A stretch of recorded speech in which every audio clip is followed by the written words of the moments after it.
समञ्जस ज्ञान विभूतिचक्षुषा विराजितं येन विदुन्वतात्म क्षपाकरेणेव गुणोत्करैकरे। नहीं मेहनत के बोलूं हाँ? पहले से बोले। निम्नाथ भगवान की स्तुति है। भगवान ऋषि परम योग दहन हुत कल्मषेन्दन ज्ञान विपुल किरणै सकलं प्रतिबुद्ध्य बुद्ध कमला हरिवंश केतुरनवद्य विनयदम तीर्थनायक शील जलधिरभो विभवस्त्वमरिष्टनेमि कुञ्जरोचर त्रिदशेन्द्र मौलिमणिरत्नकिरण विसरोपचुम्बम् पादयुगलममलं भवतो विकसत्कुशेशयदलारुणो नखचन्द्ररश्मिकवचातिरुचिरशिखराङ्गुलिस्थलं स्वार्थनियतमनसः सुधिय प्रणमन्ति मन्त्रमुखरामहर्ष द्युतिमात्रताङ्गरविबिम्बकिरणजटिलांशुमण्डल नीलजलदजलराशि वपु बन्धुभिर्गरुडकेतुरीश हलभृच्छते शरणभक्ति गणेश्वरौ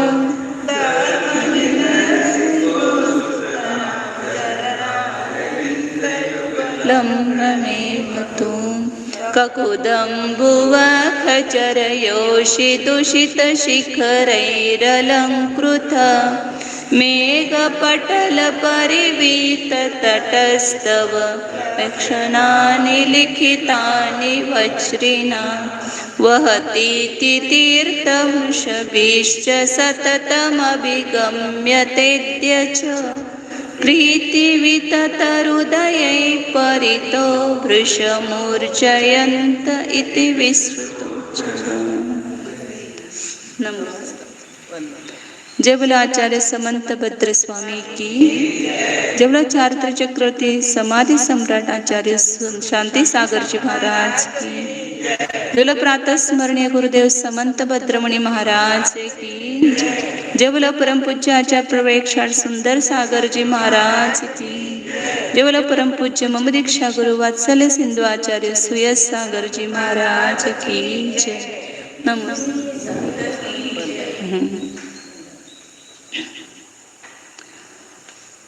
नेमिनाथ भगवान की स्तुति अपन देख रहे थे।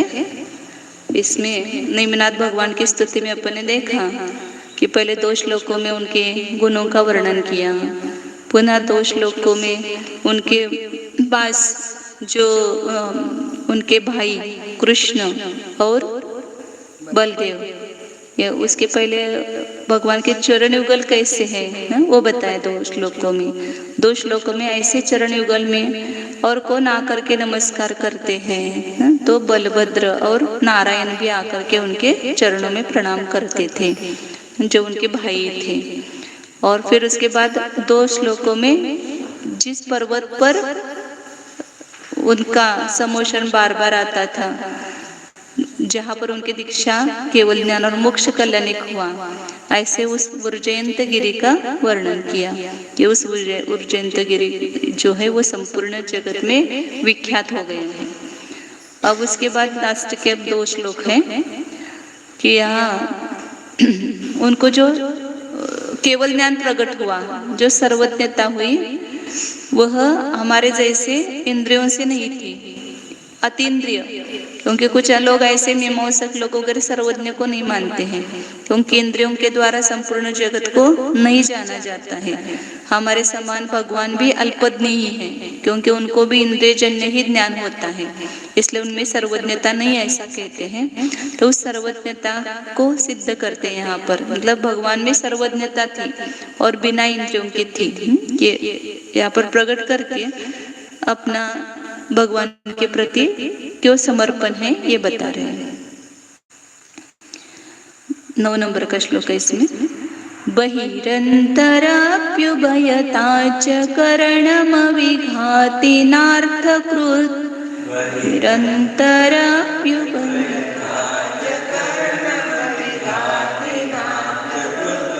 बहिरन्तराप्युभयता च करणमविघाति नार्थकृत्।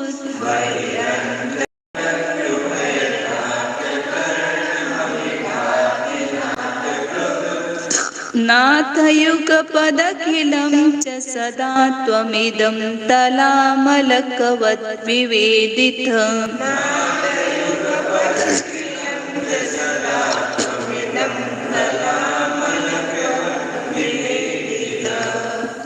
नाथयुगपदखिलं च सदा त्वमिदं तलामलकवद् विवेदितम्।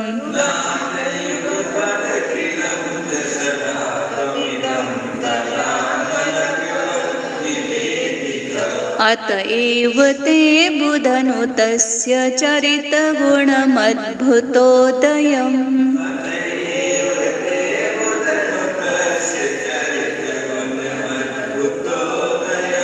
अतएव ते बुधनुतस्य चरितगुणमद्भुतोदयम्।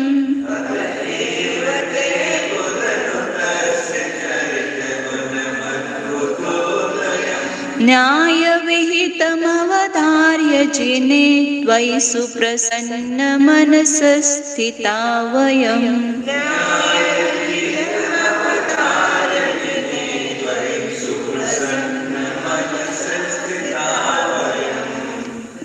न्यायविहितमवधार्य जिने त्वयि सुप्रसन्नमनसस्थिता वयम्।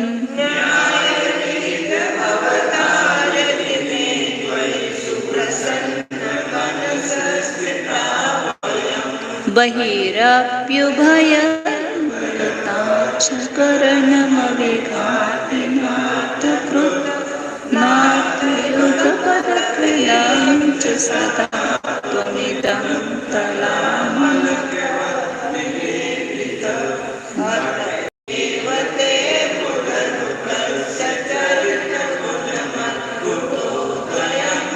न्यायविहितमवधार्य जिने त्वयि सुप्रसन्नमनसस्थिता वयम्। बहिः अन्तः अपि उभयथा च करणम् अविघाति न अर्थकृत्।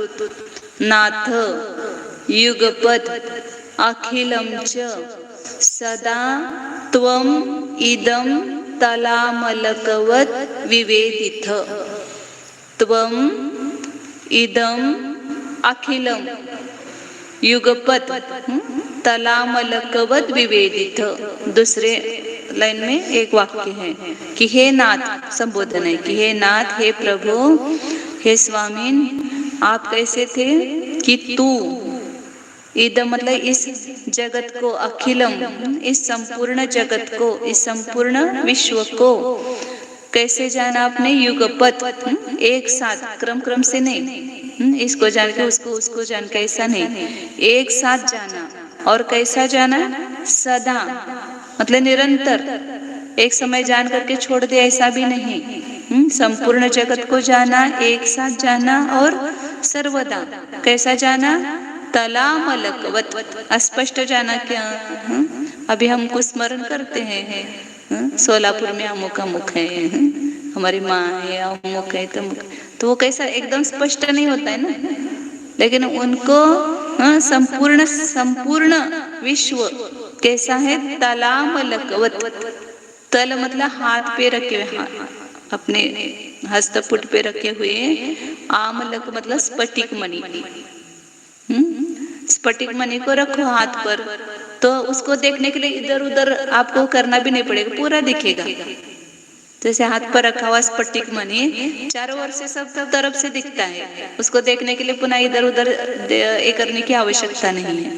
हाँ, तो एक साथ उसको चारों तरफ से अपन जैसे स्पष्ट देख सकते हैं, ऐसे भगवान संपूर्ण विश्व को कैसे देखते हैं? स्पष्ट, एकदम अस्पष्ट नहीं। फिर ये सब करने के लिए उनको किसी सहायता की आवश्यकता है क्या? भगवान के पास सब इंद्रियां भी हैं, आँख, नाक, कान सब कुछ है, लेकिन उन सब का प्रयोग करने की उनको आवश्यकता नहीं। ये प्रयोग तो किसको आवश्यकता है? कैदी को। हम इस शरीर रूप जेल में कैदी हैं, इसलिए हमको देखने के लिए इन सब खिड़कियों का अवलंबन करना पड़ता है। सब दरवाजे बंद हैं, केवल ये दरवाजे खुले हैं, तो इस दरवाजों से आप देखो। बाहर नहीं जा सकते, मतलब पूरे निरावरण नहीं है हमारे आत्मा के प्रदेश, इसलिए हमें इन इंद्रियों का अवलंबन लेना पड़ता है। लेकिन भगवान का ज्ञान कैसा है? पूर्ण निरावरण है ना, उसके ऊपर किसी भी थोड़ा भी कर्म का आवरण नहीं है। तो उनको देखने के लिए ये इंद्रिय होते हुए भी उसकी आवश्यकता उनको नहीं पड़ती है। सहज अपने आत्म स्वरूप में लीन है और संपूर्ण विश्व दिखाई दे रहा है। विश्व को देखने के लिए विश्व की तरफ भी देखने की जरूरत नहीं, वो तो देख रहे अपने में ही, लेकिन उसके आत्मा में संपूर्ण विश्व आ गया है ना। उनको विश्व के पास जाना पड़ता है क्या? नहीं। कुठली गोष्ट सांगितली होती तुम्ही? गोष्ट कुठली सांगितली? हाँ, भक्ति हो। हाँ, एक उन्होंने कल कथा बताई थी, जेतु बहने बताई थी ना प्रवचन में, कि दो ये थे व्यक्ति, एक योग को मानते थे, योग के द्वारा मैं सब कुछ काम सिद्ध करता हूँ। दूसरा कहता भक्ति से सब कुछ मिलता है, भक्ति से सब कुछ सिद्धि होती है। ऐसे दोनों में वाद विवाद चल रहा था। तो फिर बोले देखो इसका प्रयोग करके दिखाओ, तुम भी अपना ये दिखाओ, हम भी अपना दिखाते हैं, मतलब क्या बोलते प्रैक्टिकल। तो फिर दोनों को गए थे कुआं के पास और प्यास लगी थी। बोला प्यास लगी है तो तुम देखो कैसे पानी पियोगे। तो बोले कि मैं अपने योग की साधना से क्या करता हूँ, प्यास बुझा के आता हूँ। तो उन्होंने क्या छोड़े? बाल्टी अंदर, योग के माध्यम से छोड़ी ना, योग के माध्यम से वो बाल्टी जो है वो गई कुएं में। और फिर हाँ, योग मतलब पुरुषार्थ की, मतलब ध्यान वगैरह धारणा, ऐसे करके अपना योग समाधि वगैरह उसके द्वारा सब सिद्धि होती है। और भक्ति मतलब भगवान की भक्ति करो या हाँ, योग मैंने क्रिया लिया, आचरण क्रिया ऐसा लिया। तो उस क्रिया के द्वारा सब कुछ सिद्ध होता है। ये बोलते थे भक्ति के द्वारा सब सिद्ध होता है। तो उसने बाल्टी वगैरह ली और कुएं में छोड़ी, पानी निकाला और वो उसने अपनी प्यास बुझाई। अब वो भक्ति करता हुआ बैठा रहा। बोले मैंने तो योग के द्वारा मतलब क्रिया के द्वारा सब प्यास बुझाई अपनी, तुम अपनी प्यास बुझा के दिखाओ, प्यास बुझा करके बिना क्रिया करके। तो बोले कि कुछ नहीं, मैं भी दिखाऊंगा।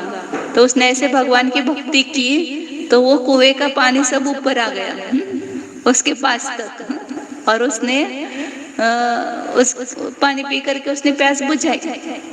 तो कहने का तात्पर्य कि मतलब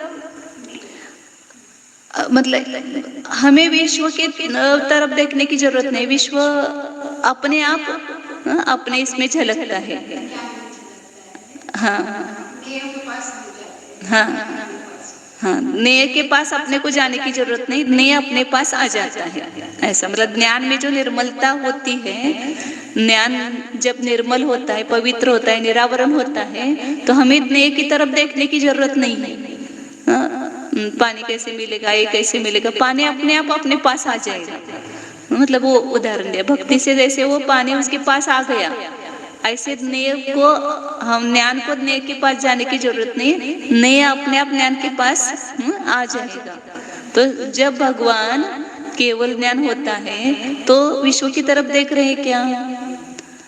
उनका उपयोग तो अपने में ही समा हुआ है, मतलब जैसे है वैसे वो स्वाभाविक रूप से यथा क्या जैसा आत्मा का स्वरूप है वैसा ही वो स्थित हो गए हैं, तो अपने आप संपूर्ण नहीं है उनके ज्ञान में झलकते आ जाते। वो मैं जैसे ध्यान शिविर में अभी बैठे थे ना, थोड़ा प्रयोग कर रहे थे कि मतलब कैसे, तो ऐसे बैठे थे, मैंने कहा जो जो अपने को पता है वह बैठे बैठे भी एक क्षण में आ जाता है कि नहीं आ जाता है। जैसे कोल्हापुर दिखाई दे रहा है, सोलापुर दिखाई दे रहा है, वैराग दिखाई दे रहा है। हाँ, जो भी हमको ज्ञात है वो एक क्षण में अपन चिंतन करते हैं, मन के द्वारा चिंतन मतलब खाली याद भी करते हैं, तो सब अपने ज्ञान में बिना वहां पर जाए हुए भी झलकता है ना। ऐसे भगवान को विश्व के पास जाने की जरूरत नहीं है, तो विश्व झलकता है, इसका आत्मविश्वास अपने को आ जाता है कि इतना जगह अपने को एक साथ ज्ञात हो रहा है, सब कोल्हापुर सोलापुर कुंतलगिरी सब कुछ दिखाई दे रहा है, तो भगवान को सब विश्व दिखाई दे, इसमें क्या आश्चर्य, मतलब वो हो सकता है संभावना।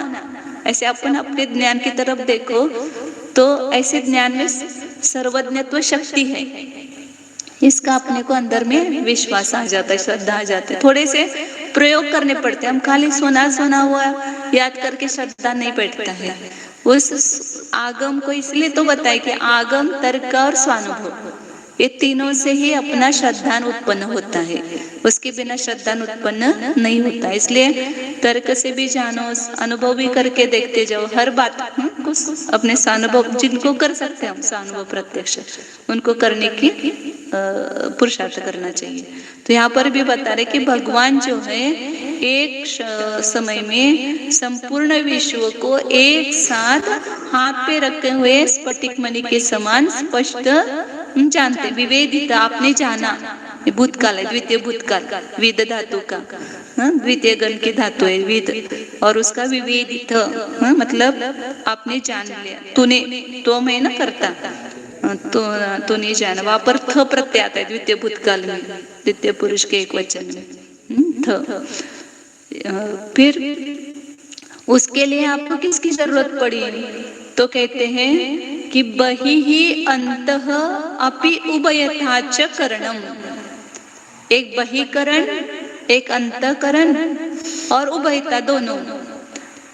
अविघाती, जो बाह्य इंद्रिया, मतलब इंद्रियों को बहिकरण कहा, 5 इंद्रियों का आपने अवलंबन लिया क्या, नहीं लिया। फिर 5 इंद्रियों ने आपको बाधा पहुंचाई क्या, है इंद्रिया, तो उनको बाधा पहुंचा रहे के ज्ञान में, है तो रहने दो उसको, द्रव्येंद्रिया है उनके पास में, लेकिन वो उसका घात नहीं कर रही है ज्ञान का, केवल ज्ञान का।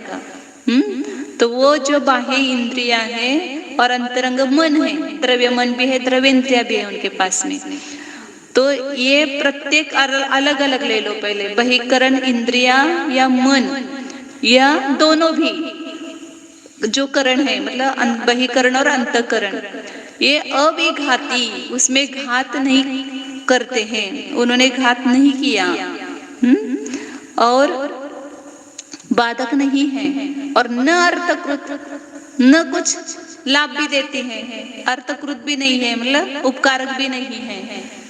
वो इंद्रिया न आपको बाधक है न उपकारक है, दोनों भी, मतलब उसको इंद्रियों की सहायता भी आपको की जरूरत नहीं पड़ी, लेकिन इंद्रिया है इसलिए उनको ज्ञान नहीं हो रहा है, ऐसा भी नहीं है। मतलब ये तर्क देते ना मीमांसक लोग कि ईश्वर को भी ज्ञान सर्वज्ञता नहीं है, वो भी अल्पज्ञ नहीं है, क्योंकि उनको भी इंद्रियजन्य ज्ञान है, ये इंद्रियों से जानते हैं। तो इंद्रिया न उस सर्वज्ञता में आपके बाधक है, न इंद्रिया उसमें साधक है। इंद्रिया भी द्रव्येंद्रिय है, शरीर नाम कर्म का उदय है, और शरीर के भी अवयव है, इसलिए दिखाई दे रहे भगवान में सब अपने जैसे, सब आँख कान नाक सब कुछ दिखाई दे रहे हैं ना, वो तो केवल द्रव्येंद्रिय, भावेंद्रिय का तो वहां पर अभाव ही हुआ है। 12वें गुण स्थान तक भावेंद्रिय थी, ज्ञानाम कर्म का क्षोभशम लब्ध्य रूपयोग रूप भावेंद्रिय थी, लेकिन जब घाती कर्म का अभाव ही हुआ, पूरा आवरण कर्म ही नष्ट हुआ, अब भावेंद्रियों की आवश्यकता ही क्या है, भावेंद्रिय रही नहीं, क्षोभशम ही भावेंद्रिय था और उसका नाश ही हो गया। और ये जो द्रव्येंद्रिया है वो न साधक है न बाधक है। तो इसलिए मतलब इंद्रिय होते हुए भी आप अतीन्द्रिय हो, और आपको इंद्रियों की आवश्यकता भी नहीं है, ऐसा बताना है यहाँ पर। तो इस प्रकार की सर्वज्ञता किसमें है? यहाँ नेमिनाथ भगवान की स्तुति करे तो नेमिनाथ भगवान में सभी जितने भी आर्यंत हैं उन सब में ये सर्वज्ञता है। तो इस प्रकार अतएव इसी कारण से, मतलब ऐसे आपको ये केवल ज्ञान सर्वज्ञता आप में प्रकट हुई है, अतीन्द्रिय ज्ञान आप में प्रकट हुआ है। इसीलिए ते बुधनुतस्य चरित गुणम अद्भुतोदयम न्याय विहितम। आप कैसे हो? बुधनुतस्य ते, ज्ञानियों के द्वारा स्तुत हो, स्तुति किए गए हो। नो धातु है, नवमी, नौती ऐसा होता है उसका रूप, प्लस स्तुति करना, स्तुति करते हैं। तो यहाँ पर नुत उसका कबुधावी हो गया। ज्ञानियों के द्वारा, विद्वानों के द्वारा स्तुत ऐसे आपके अद्भुतोदयम न्याय विहितम चरित गुणम, ये आपका जो चारित्र का गुण है वह कैसा है? अद्भुत जिसका उदय है, आश्चर्यकारी, अभ्युदय से सहित ऐसा आपका चारित्र गुण है। ऐसा चारित्र अन्य किसी में भी दिखाई नहीं देता। ये सर्वज्ञता, भले कोई बोले कहे हम सर्वज्ञ हैं, लेकिन ऐसी सर्वज्ञता अन्य किसी में भी पाई नहीं जाती है। इसलिए आश्चर्यकारक ऐसा अभ्युदय आप में हुआ है कि आप में ऐसा ज्ञान प्रकट हुआ है कि आप एक समय में संपूर्ण विश्व को हाथ में रखे हुए स्फटिक के समान जानते हो। और कैसा है वह आपका चरित्र गुण? न्याय विहितम, न्याय से विहित है, मतलब आगम से सिद्ध है, न्याय सिद्ध है। न्याय मतलब यहाँ पर आगम के अर्थ में लेना कि ये किसी की मतलब अपनी कल्पना नहीं है या स्वरचित नहीं है, आगम से प्रसिद्ध है कि ये सर्वज्ञता। ऐसे ज्ञानावरणादिक 4 घाती कर्मों के अभाव में ऐसी सर्वज्ञता प्रकट होती है, तो ऐसा आगम में भी बताया है। इसलिए आगम से सिद्ध, न्याय विहित, ऐसा ही आपका चरित्र गुणम, चारित्र गुण कैसा है वह? उसका अवधार्य, उसका हमने अवधारण करके, मतलब भगवान को हम ऐसे नहीं मान रहे हैं, उनके इस विलक्षण गुण को, ऐसे अद्भुत गुण को हमने निर्णय किया है, हमने जाना है। इसलिए त्वयि जिने वयम सुप्रसन्न मनसः स्थिताः, जिनेन्द्र भगवान ऐसे आप में, आप जिनेन्द्र में, त्वयि जिने सुप्रसन्न मनसः वयम स्थिताः, हम आपके पास स्थित हो गए, मतलब आपके पास शरण में आए हैं, आपको नतमस्तक हुए हैं, या आपको श्रद्धा से हम आपकी पूजा कर रहे, भक्ति कर रहे हैं, आराधना कर रहे हैं। वो कैसे हुए कर रहे हैं? सुप्रसन्न मनसः, मतलब आपका ही जो चारित्र गुण है वह हमारे कार्य का साधक है, मतलब आप हमारे कार्य के साधक हो। आप में ऐसा गुण प्रकट हुआ है कि जिससे मेरा कल्याण होने वाला है। ऐसा ये सब हमने विचार करके, ऐसे अवधारण करके हम आपके पास आए हैं। खाली किसी ने बता दिया कि है चलो भगवान उनको नमस्कार करो, ढोक दो, ऐसा किसी के कहने से देखा देखी हम आपके पास नहीं आए हैं। आपके इस चरित्र गुण का हमने निर्णय किया है कि आप में ऐसी सर्वज्ञता है, ऐसा अद्भुत आश्चर्यकारी आपका गुण है, और वो हमारे कार्य का साधक है। हमें भी इस प्रकार की सर्वज्ञता, इस प्रकार का महान गुण प्रकट हो सकता है। ऐसा सब अवधारण करके हम सुप्रसन्न मनसः कैसे आए हैं? माँ पिताजी पहले बचपन में बोलते ना, जाओ मंदिर में दर्शन करके आओ, इच्छा नहीं रहती थी बचपन में, और जाना पड़ता था मंदिर। हमारे तो कोई कोई भाई ऐसे करते थे, नहीं बताना चाहिए, ऐसे किसी का दोष नहीं बताना चाहिए, लेकिन ऐसे मतलब करते हम कि इच्छा नहीं होती है तो वो जाते थे मंदिर, हाथ में चावल दिया जाता था, जाओ मंदिर जाके आओ। और मंदिर गया कि नहीं, वो कैसे पहचाना, यहाँ पर गंध लगाए कि नहीं, चंदन लगाए कि नहीं, वो देखते थे। तो फिर वो उन्होंने क्या किया था, उधर ही बैंक के पास एक चंदन का ही रख दिया था पाउडर, और वो उधर ही पानी लगा के। तो ये मतलब क्या है कि अंतरंग में हमारी इच्छा नहीं और आ रहे, ऐसे हम आ जा रहे कि जबरदस्ती भगवान के पास या देखा देखी रूढ़ी से नहीं जा रहे, सुप्रसन्न मन से हमने निर्णय किया कि भगवान आपसे हमारा हित होने वाला है। आपने जो गुण प्रकट किया है वही वास्तव में हमारे कार्य का साधक है। जो हमें सुख की इच्छा है, शांति की इच्छा है, आनंद की इच्छा है, वो आप जैसा होने पर ही होगा। इसलिए आप हमारे जो भी हम आज चाह रहे हैं वो चाह हमारी वही पूरी होगी जब हम आपके समान बनेंगे। तो एक आप हमको रास्ता मिले हैं, आप हमको मार्ग मिले हैं, आपने करके दिखाया है तो हम भी कर सकते हैं। विश्वास हमें आपके पास आने पर होता है। जैसे जो गुण जिनमें है उनके पास में जाओ तो वो अपने पर विश्वास होता है अंदर से, हम ये कर सकते हैं। वो कर सकते तो हम क्यों नहीं कर सकते हैं। आबा दीदी बोली सुवर्ण मौसी कर सकते हैं कैश लॉस, तो हम क्यों नहीं कर सकते हैं। वो बहुत डरते थे, लेकिन सुवर्ण मौसी का कैश लॉस देख के बोले कि ये कर सकते हैं और हम क्यों नहीं कर सकते इतने कमजोर होते हुए। मतलब एक गुण जिनके पास है उसके पास जाओ तो उस गुण का अपने में विश्वास आ जाता है कि ये गुण मैं भी प्राप्त कर सकता हूँ। ऐसे हम आपके पास आए, आपके गुण का उदाहरण करके निर्णय करके आपके पास आए हैं और सुप्रसन्न मन से आए हैं। जब आप कहीं किसी पर लौकिक में कार्य सिद्ध करने के लिए जाते हो और जब आपको पता चलता है कि इससे मेरा काम होने वाला है तो आपको प्रसन्नता होती है कि आपको उनके पास जाने में नाराज होती है। इनसे मेरा काम होने वाला है तो जाते ही वहां पर जाते समय ही प्रसन्नता होने लगती है कि जिससे ये मेरा काम अब होने वाला है। तो ऐसे मंदिर में जाते हुए हमें ऐसी प्रसन्नता होनी चाहिए। नहीं तो जो चलो जल्दी जल्दी चलो भगवान के पास एक काम निपटा के आ जाते हैं, ऐसे नहीं भागना है भगवान के पास मंदिर से। इसलिए आचार्य ने कैसे कैसी स्तुतियों की रचना की है। दृष्टाष्टक स्तोत्र, मतलब घर से आप निकल जाओ तो दृष्टाष्टक बोलते हुए जाओ।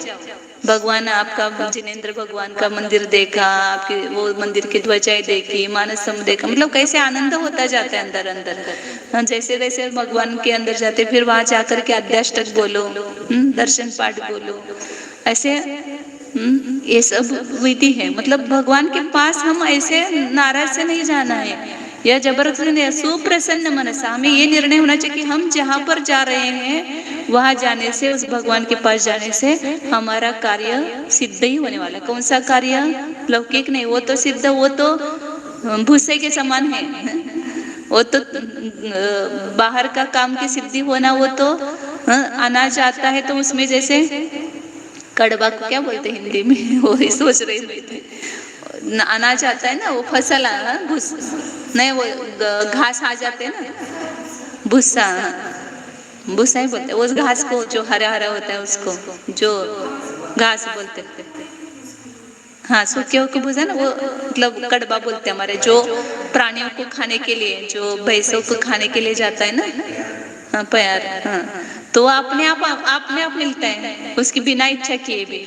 ऐसे लौकिक सिद्धियां होती है, इसमें बहुत महत्व नहीं है, लोगों को उसका ही ज्यादा कुतूहल लगता है। देखो इनकी पूजा भक्ति करने से हमें इतना मिल गया, ऐसा ये तो भूसे के समान है, ये तो उस प्याल के समान है। वास्तव में जो हमें अपने अंतरंग में आत्मा की उपलब्धि होगी, जो आत्मिक गुणों की प्राप्ति होगी, वो बहुत बड़ी उपलब्धि है उनके पास जाने से, भगवान के पास जाने से। और बड़ी उपलब्धि के समय ये अपने आप सब आपको स्वर्ग सुख ये सब भूसे के समान सब मिल जाएगा।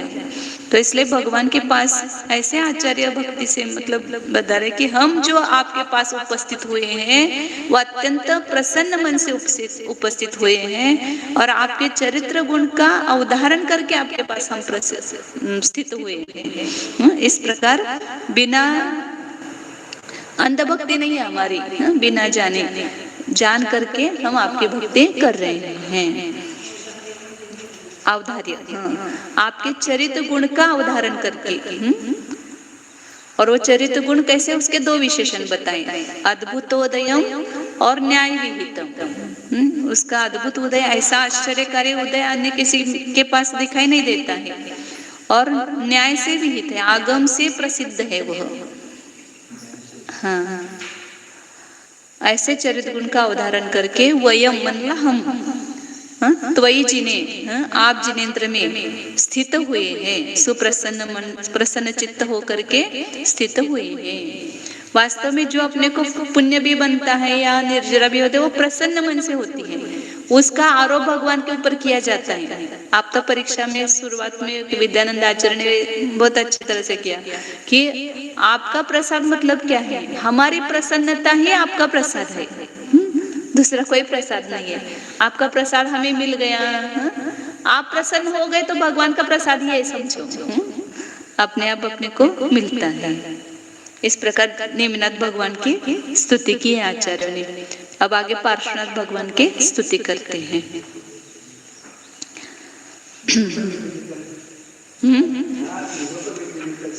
युगपद अलग करना, उसका संधि विच्छेद अखिलम, अखिलम मतलब पूर्ण, संपूर्ण, इस संपूर्ण विश्व को, इदम अखिलम मतलब इस संपूर्ण विश्व को, युगपद मतलब एक साथ, एकाच वेळी, विवेदित मतलब जाना, आपने जाना,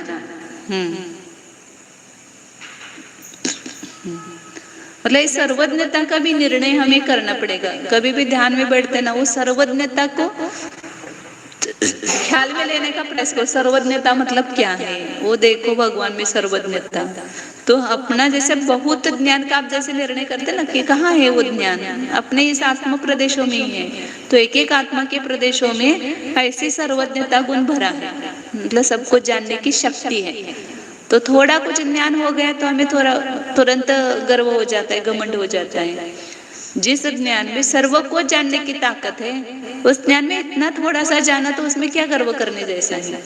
वो सर्वज्ञता के सामने कुछ भी नहीं है। ये श्रुत ज्ञान जो है बहुत अनंतवा भाग है उसका, समझो। आगे हाँ, पार्श्वनाथ भगवान। तमाल नीलै सधनुस्तडित गुणे,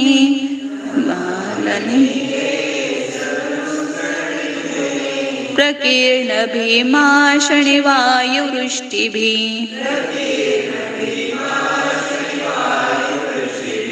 तमाल नीलै सधनुस्तडित गुणे,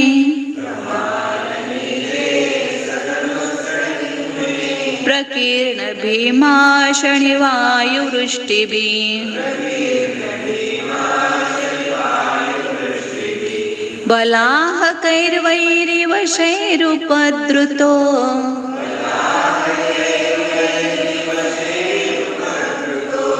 महामनायो न चचालयो गत,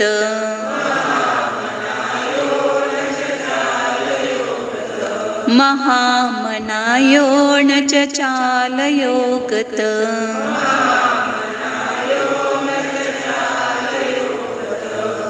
तमाल नीलै सदनुस्तडित गुणे, प्रकीर्ण भीमा शनिवायुवृष्टिभिः,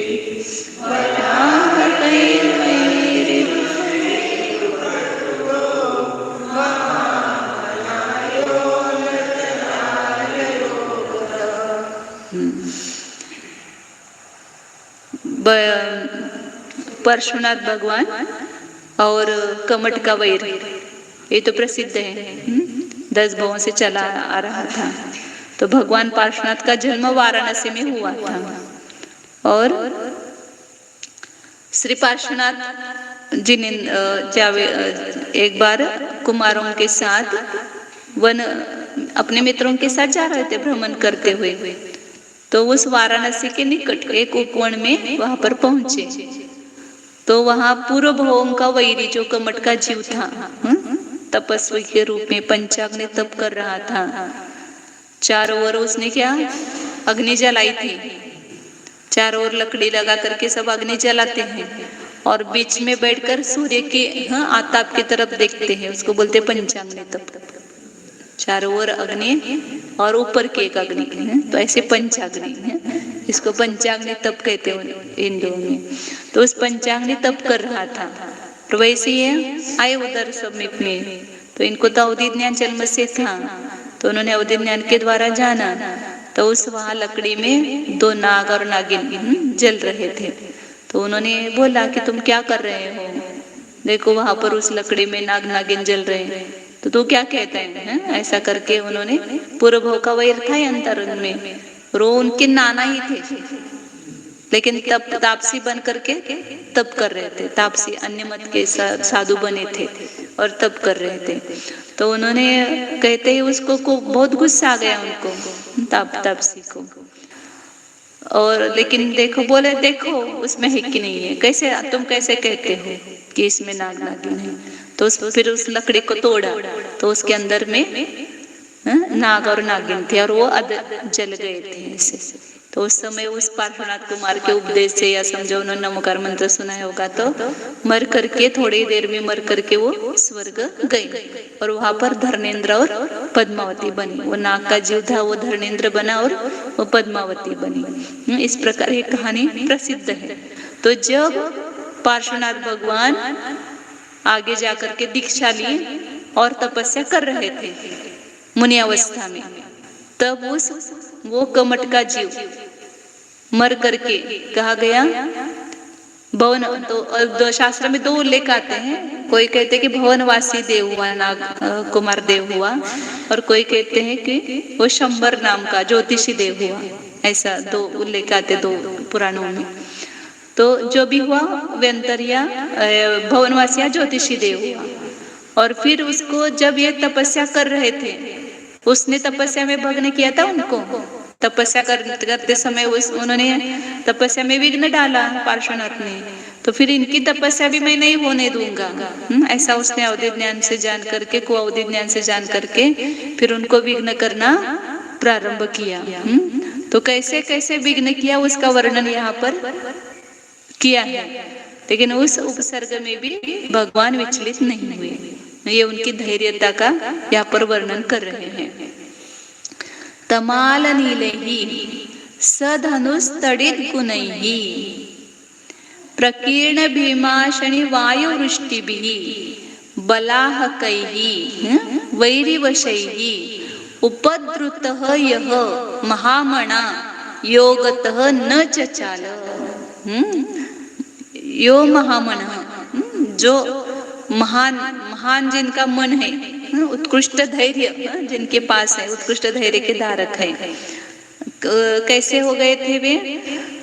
तमाल नीलैहि, एक इसका विशेषण करना है, उस बलाहकैहि के 3 विशेषण करना। बलाहक मतलब मेघ, मेघों के द्वारा। बलाहक शब्द नहीं, दूसरी लाइन में देखो, हाँ तीसरे पद में बलाहकैहि। कैसा वो था मेघ? तो उसके 4 विशेषण हैं। पहला है तमाल नीलैहि, तमाल वृक्ष के समान नील वर्ण का मेघ जब देखते हैं ना सब काला नीला, ऐसा उसका वर्ण होता है। और जब वो बारिश वगैरह होनी होती है तब सब मेघ कैसा दिखाई देता है? काला काला नीला जैसा दिखाई देता है। तो उस तमाल वृक्ष के समान जो नीला है या काला है, ऐसे उस मेघों के द्वारा सधनुस्तडित गुणैहि, और अपने धनुष इंद्रधनुष, सधनु मतलब धनुषों की, तड़ित मतलब होता है बिजली, उसके गुण मतलब डोरी, इंद्रधनुषों की बिजली रूप डोरियों से सहित ऐसा मेघ। हाँ मतलब वहां पर वो मेघ जो है वो उसकी वो धनुष की डोरी क्या है?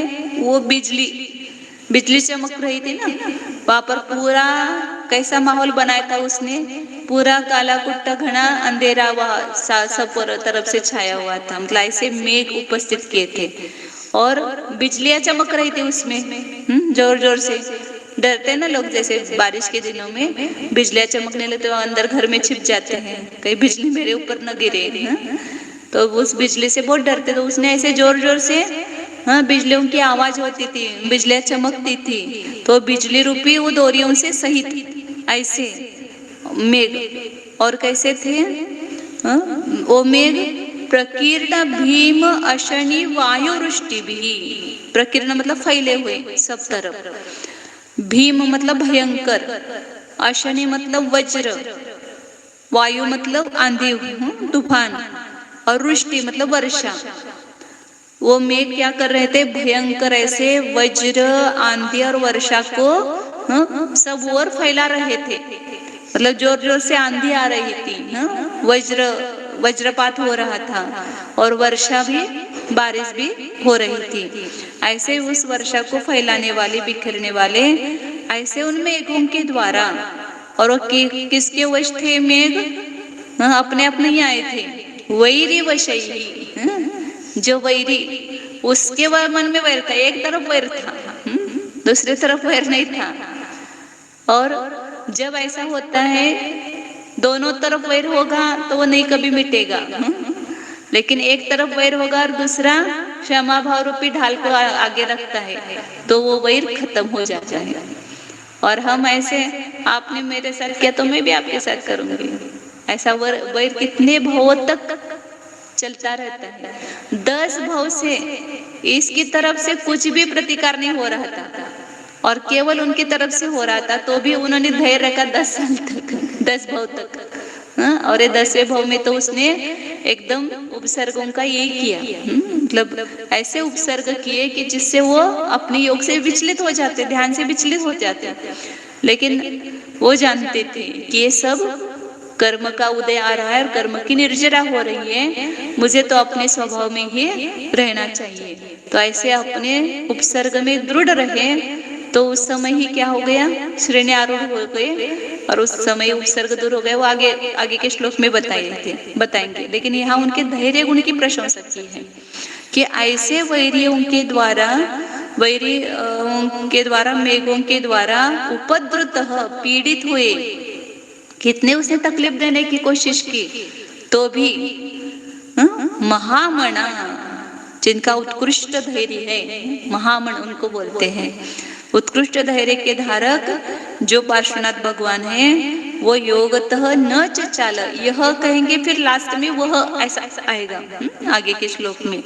तो ऐसे जो महामना, धैर्यशाली, योग से विचलित नहीं, योग मतलब अपने ध्यान से, अपने समाधि से, निर्विकल्प समाधि रूप ध्यान से, शुक्ल ध्यान रूप योग से, क्योंकि वो उसी समय उन्होंने श्रेणी आरूढ़ कर लिया, तो अब वो पीछे हटेंगे क्या, शपथ श्रेणी उन्होंने मान ली है, तो उनको केवल ज्ञान ही वहां पर उत्पन्न होगा। तो वे अपने योग से विचलित नहीं हुए। अभी शपथ श्रेणी तुरंत नहीं होगी, वो तो आगे, वो तो उसके लिए काल कम लगता है। लेकिन ये जब उपसर्ग के काल में वो मुनि अवस्था में थे, 6ठे 7वें गुणस्थान में थे। उपसर्ग 6ठे 7वें गुणस्थान में होता है, ऊपर के गुणस्थानों में उपसर्ग नहीं होता है। उपसर्ग सब अपने आप दूर होता है। केवली भगवान के ऊपर कभी उपसर्ग नहीं होता है, उपसर्ग केवल मुनि अवस्था में होता है, क्योंकि आसाता की उदीर्णा 6ठे गुणस्थान तक होती है, आगे आसाता की उदीर्णा नहीं है। जो भी अपने पास, अपने ऊपर संकट आते वो आसाता की उदीर्णा से आते हैं। और उदीर्णा कौन से गुणस्थान तक है, 6ठे गुणस्थान तक। फिर जो भगवान पार्श्वनाथ की मूर्ति अपन दिखाते हैं, वो ऊपर फन लिए वगैरह, तो उस भगवान होने के बाद वो फन नहीं धारण कर सकते हैं। वो तो उस समय उपसर्ग किया, उसका वर्णन अगले श्लोक में आ रहा है, इसलिए यहाँ पर ज्यादा नहीं बताए होंगे उसको। तो वो मुनि अवस्था का उपसर्ग होता है। तो मुनि अवस्था का वो मूर्ति जो भी है, उसको मुनि अवस्था के मान सकते हैं अपन।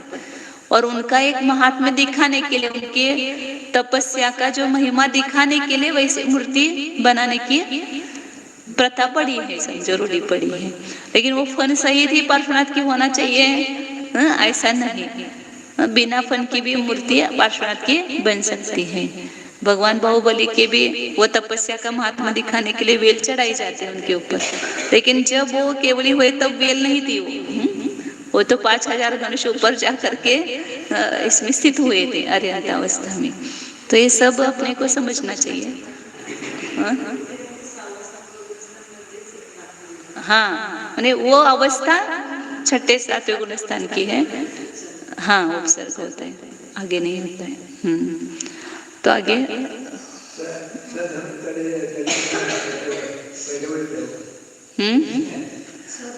हाँ, सधनुष तड़ित गुण ही। गुण मतलब क्या होता है, डोरी। कौन सी डोरी थी, बिजली रूपी डोरी थी।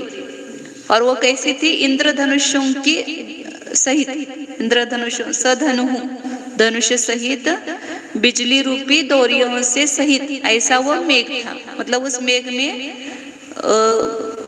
बिजलियां थी। वो जो काला काला मेघ था वहां पर बिजलियां चमक रही थी, तो वो कैसे दिखता था? इंद्रधनुष सहित वो डोरी ही है एक प्रकार से। डोरी मतलब क्या बोलते हैं? रस्सी, रस्सी ही है। गुण मतलब डोरी भी बोलते हैं ना हिंदी में, डोरियों से सहित। डोरी रस्सी, डोरी अलग होती है, रस्सी अलग होती है। डोरी बड़ी होती है ना और रस्सी छोटी होती है। कैसा होता है? हाँ, हमारे यहाँ दो, एक हमारे यहाँ सुतली और ऐसा दो प्रयोग होता है। वैसा आपके इसमें भी रस्सी और डोरी बोलते हैं ना। तो डोरी किसको बोलते हैं, रस्सी किसको बोलते हैं? हाँ, मोटी होती है ना, रस्सी मोटी होती है। वो जो रस्सी वो खींचने की, पानी वगैरह खींचने के लिए उपयोग करते हैं वो रस्सी। डोरी पतली होती है। तो यहाँ बिजली रूप डोरियों से सहित ऐसा लिखा है। तो ये उनके उपसर्ग में जो स्थिरता, उन्हें धैर्य धारण किया था। सबसे मतलब जितने भी आप महापुरुष देखो या ज्ञानी देखो, उपसर्ग में डरते नहीं है। क्यों नहीं डरते हैं? डरने से उपसर्ग टलेगा क्या? या जो पाप कर्म का उदय है वो दूर नहीं होगा। उसमें हम धैर्य धारण करने थोड़ी देर के लिए होता है। वो थोड़ी देर धैर्य धारण करते ना, वो आके चला जाता है।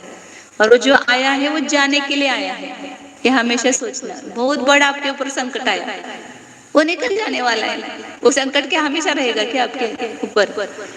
वो कर्म का उदय है। और कर्म की अवस्था जो उदय रूप अवस्था है वो निर्जरा रूप होती है। मतलब उदय के बाद निर्जरा होती है, इसलिए उसका विचार नहीं करना। और निर्जरा हो रही है, अच्छा है, जा रहा है, कर्जा चुक रहा है, बढ़ नहीं रहा है। और जो अपने ऊपर उपसर्ग कर रहा है उसके ऊपर करुणा आनी चाहिए अपने को। वो बेचारा अपना घात करके हमें कर्ज से मुक्त कर रहा है, हमारे ऊपर उपकार कर रहा है ना। स्वयं का तो उपकार कर रहा है और हमारा उपकार कर रहा है। तो ऐसा बढ़िया मित्र कौन चाहिए अपने को, कि जो स्वयं का घात करके दूसरे का भला कर रहा है। तो उसके ऊपर तो उपकार के समान लगने चाहिए अपने को। उल्टा रहता है अपने को, कोई तकलीफ देता है तो मेरा शत्रु है, और कोई अपने शरीर का, इंद्रियों का पोषण करता है तो मेरा मित्र है। वास्तव में वो अपने इंद्रिय पोषण कर रहे हैं, वो अपने को राग में डुबा रहे हैं, संसार में डुबो रहे हैं। तो वो अपने वास्तव में शत्रु है आत्मा के लिए। और जो अपने को तकलीफ दे रहे हैं वो अपने मित्र हैं। लेकिन उनके प्रति क्या रहता है? नहीं आता है क्षमा भाव। क्षमा भाव बहुत बड़ी चीज है। कल एक उसमें छोटी सी वो इस पढ़ा था मैंने उसमें, कि जो मदन मोहन मालवीय, कौन थे अपने भारत के? मदन मोहन मालवीय, बड़े पुरुष थे ना, हाँ, शिक्षण मंत्री या कुछ थे, ऐसे मंत्री थे। तो एक बार ट्रेन से जा रहे थे और उनके सामने एक युवक बैठा था। तो वो युवक क्या करता है, उसको उनके प्रति बहुत चिढ़ थी, लेकिन उसको पता नहीं था कि मदन मोहन मालवीय है, उसके सामने बैठे हुए हैं। तो कोई भी मिल जाता ना, वो उनकी निंदा करता था, वैसे है वैसे, उनका मतलब सब बुरे गुण, बुरे दोष ही बताता था। तो उसने भी उनके सामने चालू कर दिया, मदन मोहन उनके सामने उनकी सब क्या बोले शिकायतें करना चालू कर दी। वो एक शब्द भी नहीं बोले, उन्होंने कहा भी नहीं कि मैं ही मदन मोहन मालवीय हूँ। सब सुने, हमने कहा अच्छा है कि मतलब इसके मन में क्या है वो निकल जाएगा और अपने को समझ में आएगा ना कि उसके मन में क्या है या लोगों के मन में अपने प्रति क्या रहता है। तो उन्होंने सब सुन लिया और हंसते हुए सब सुन लिया। फिर क्या हो गया, उनका स्टेशन पहले आया मदन मोहन मालवीय का, और वहां पर सब लोग उनके स्वागत के लिए खड़े थे, हार लेकर के, तुरा लेकर के सब खड़े थे। और वो स्टेशन से नीचे उतरे वो मदन मोहन मालवीय, और फिर वो सब जय जयकार करने लगे, भारत माता जिंदाबाद, मदन मोहन की जिंदाबाद वगैरह ऐसे उनकी घोषणा देने लगे। तो ये तो एकदम चकरा गया, मैंने इनके सामने कितने निंदा की और फिर भी ये तटस्थ रहे, शांत रहे, एक भी शब्द इन्होंने कभी कुछ बोला नहीं, मेरे से विरोध नहीं किया। तो तुरंत वो सब लोग जैसे मतलब आए तो ये भी उनके चरणों में झुक गया, और बोले कि वास्तव में आप महापुरुष हो और आप ऐसे मतलब ये हुआ, ऐसे उसकी उनकी स्तुति की और उसकी आंखों से आंसू आने लगे। मतलब ये कि अपने को शांति से सुनना चाहिए। कोई क्या कहता है तो तुरंत अपने को उसके प्रति क्रोध करने की जरूरत नहीं है, गुस्सा करने की जरूरत नहीं है। सुनो शांति से, क्या बिगड़ता है? कोई अपनी निंदा करता है या अपने को कुछ प्रतिकार करता है तो उल्टा अच्छा है ना, अपने कर्म की जरूरत। तो पार्श्वनाथ भगवान ने तो कैसे उपसर्ग सहन किए। और हुंडाव सर्पिणी काल है कि जहाँ तीर्थंकरों के ऊपर उपसर्ग होता है, नहीं तो कहीं तीर्थंकरों के ऊपर उपसर्ग नहीं, उनके इतने पुण्य का उदय रहता है, उनके ऊपर कभी उपसर्ग नहीं होता है। लेकिन इस हुंडाव सर्पिणी काल में भी पार्श्वनाथ महावीर और कौन सुपार्श्वनाथ भगवान के ऊपर उपसर्ग हुए। तो 9:05 5 मिनट कम है।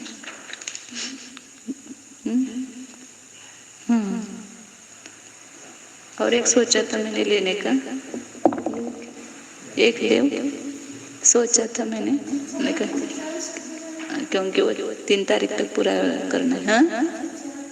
चाल मतलब चलित होना, चल धातु है ना, उसका द्वितीय भूतकाल का रूप। ये सब द्वितीय भूतकाल कैसे चलते? जगाद, चचाल, बबुआ, ये सब द्वितीय भूतकाल में चलते रूप। तो चल धातु का मतलब योग से चलायमान नहीं हुए। और एक 5 मिनट में लेते हैं, सरल है मतलब वो भी। बृहत् फणा मंडल मंडपेनयम्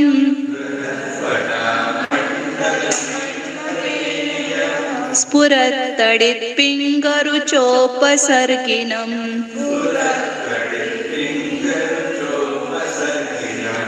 जुगुहणागोधरणोधराधरम्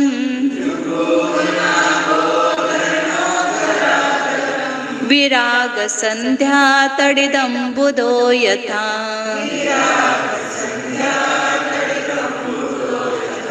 विरागसन्ध्यातडिदम्बुतो यथा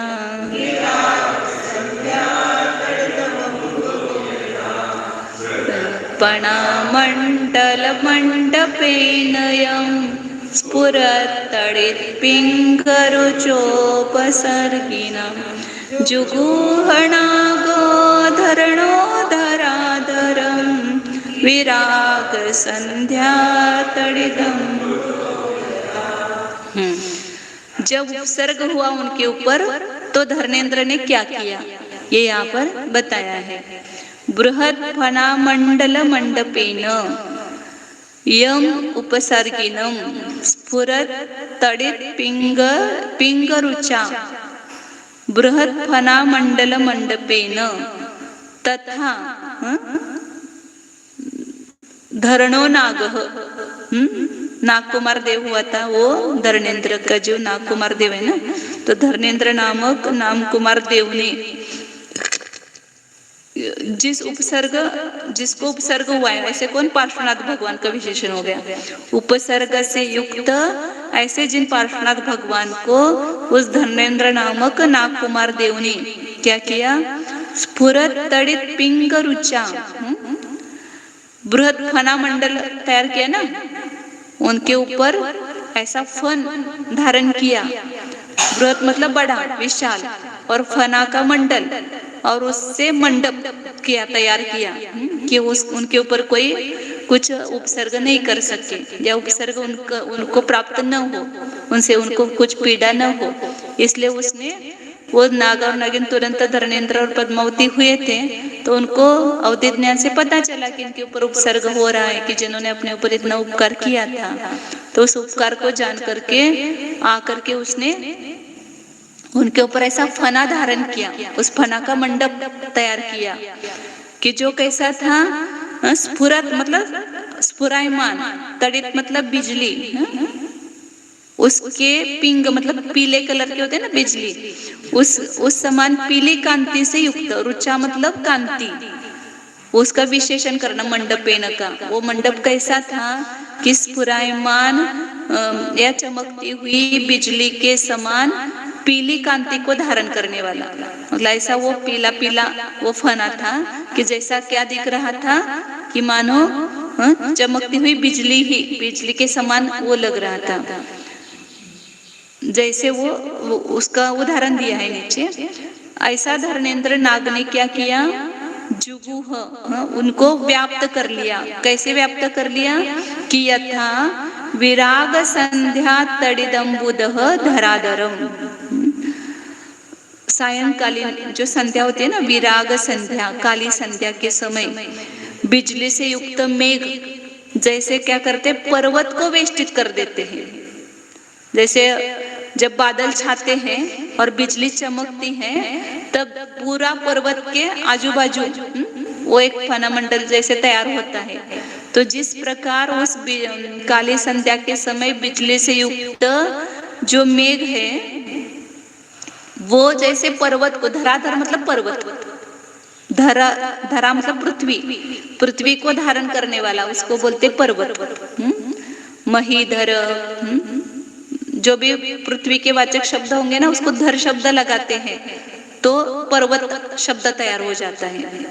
महीधर, पृथ्वीधर, धराधर, ऐसा कर।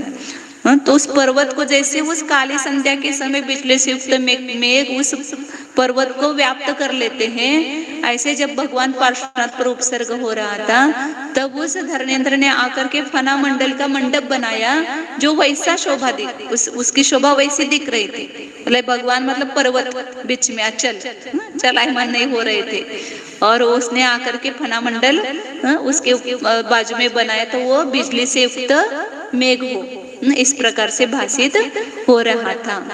तो यहाँ पर भी देखो, वो लोग बोलते कि पद्मावती ने आकर के उनके ऊपर वो फन धारण किया और अपने फन के ऊपर रखा भगवान को, लेकिन ऐसा नहीं है। धर्मेंद्र ने आकर के, स्त्री उनको स्पर्श नहीं कर सकती है। धर्मेंद्र ने आकर के उनको क्या किया था, उनके ऊपर उपसर्ग जो फना धारण किया था, वो धर्मेंद्र ने धारण किया था। ये स्पष्ट यहाँ पर उल्लेख है। धर्णः नागः जुगुः, धर्मेंद्र नाग ने उसको एक कर लिया था। लेकिन लोक में ऐसे कोई रूढ़ी से सुना सुनी ऐसे चलती है, या बोलते कहावत जैसी चलती है, वैसे लोग उसका ये करते हैं, पोषण करते हैं। तो इस प्रकार उनके उपसर्ग धर्मेंद्र ने दूर किया, उसका वर्णन इसमें किया है। उपसर्ग किया पहले इसमें, और उपसर्ग में वे अपने योग से विचलित नहीं हुए, और उपसर्ग को उसने दूर किया, तब कैसे भगवान लग रहे थे उसका वर्णन यहाँ किया है। ओ जुगुह मतलब धारण किया, गुह मतलब उनको गुप्त रखा, सुरक्षित रखा।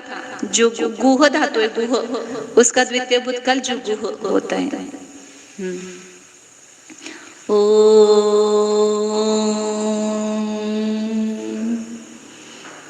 जानिए यह मैं शुद्ध चैतन्यमय जीव हूँ, ज्ञान दर्शन संपन्न हूँ।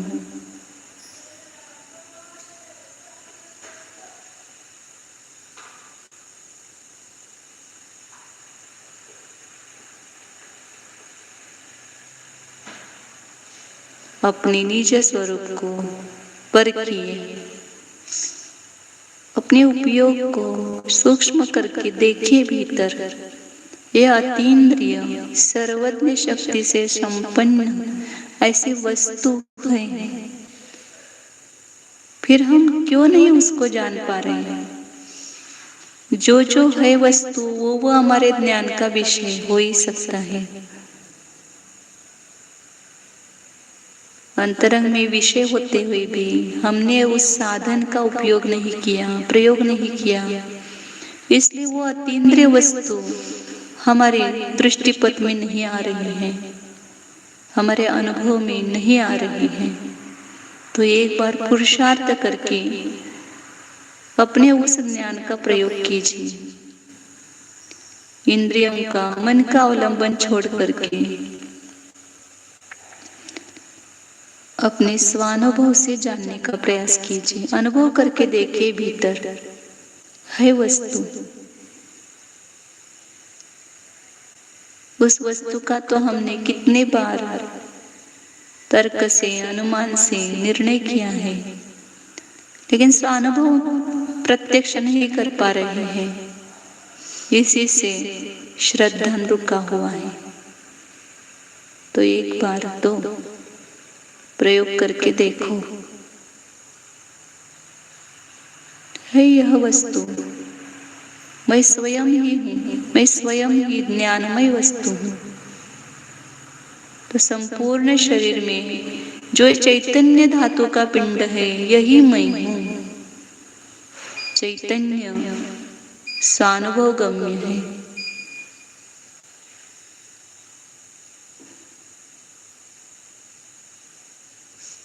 चैतन्य के द्वारा ही चैतन्य का अनुभव हो रहा है।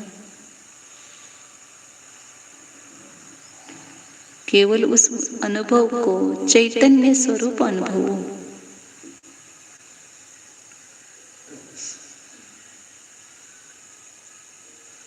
चैतन्य सत्ता, यह मेरी सत्ता है। चैतन्य सत्ता के अलावा जो कुछ है सत वह मेरा नहीं है।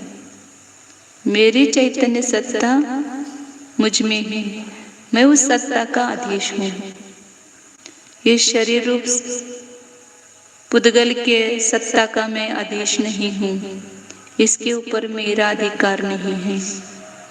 इसको जैसे रहना है वो मेरे अधीन नहीं है। मैं तो अपने अधीन हूँ।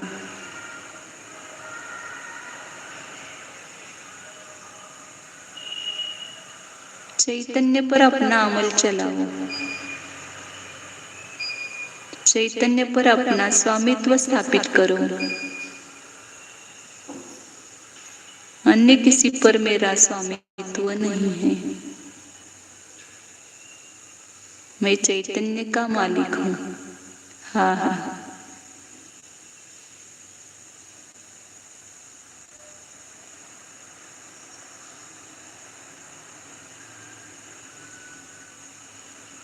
इस चैतन्य के अलावा मेरा कोई नहीं है। नास्ति नास्ति मम कश्चन मोह, शुद्ध चित्घन मोह निधिरस्मि।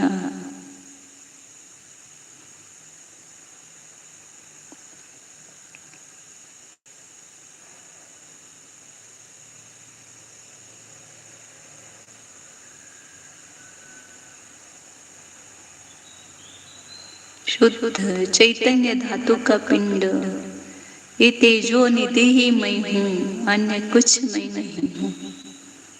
ऐसा एक बार स्वयं का हुंकार भरो, अनुभव करके।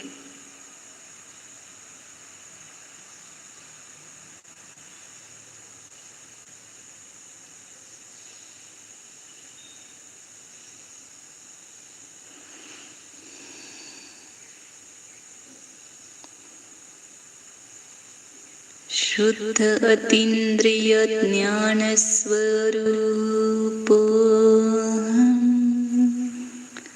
सर्वविशुद्ध ज्ञान स्वरूप, सच्चिदानंद स्वरूप,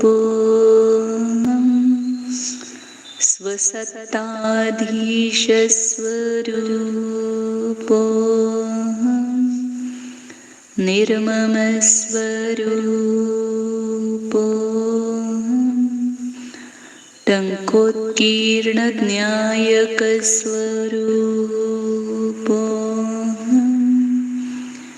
शुद्धोऽहम् एकोऽहम् ध्रुवोऽहम्।